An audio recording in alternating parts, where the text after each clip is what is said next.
Morning বন্ধুরা, সকাল সকাল ছেলেকে স্কুলে ছেড়ে দিয়ে দেখুন সবজি বাগানে চলে এসেছি শাক তুলতে। এইটা দেখুন, এইটা বিনা সারের কমলি। এইটা খেতে খুব ভালো লাগে এটা, আর এটা সার দিয়ে। ওটা খেতে ভালো লাগে না। কালকে শ্বশুরমশাই বললেন যে ওটা তুলে আনতে হলে জল দিতে হবে, এই জন্য ভয়ে ওটা তুললাম না, এই জন্য এটা তুললাম।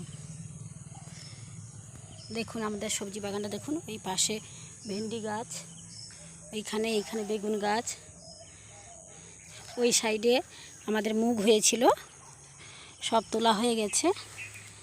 এবার এইখানে দেখুন, এটা পুকুর, এইখানে কুমড়ো গাছ আছে। কুমড়ো গাছটা ভালো হয়নি, তবে কয়েকটা হয়েছিল।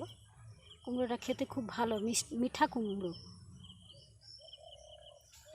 আমি একদিন আমাদের আরও অনেক সবজি বাগান আছে, ঘুরে দেখাবো আপনাদেরকে। আগে খুব সবজি হতো আমাদের বাড়িতে। আমার শ্বশুরমশাই, আমার শাশুড়ি মা খুব সবজি চাষ করতো। এখন ওদের কী হয়েছে, এখন ওদের শরীরটা খুব খারাপ, এই জন্য সবজি আর লাগাতে পারে না, এই জন্য কিনে খেতে হয়। এবার সাময়িক যেটা না করলে নয় সেটাই হয়। আমরা মাঝে মাঝে একটু হেল্প করি কাজের ফাঁকে।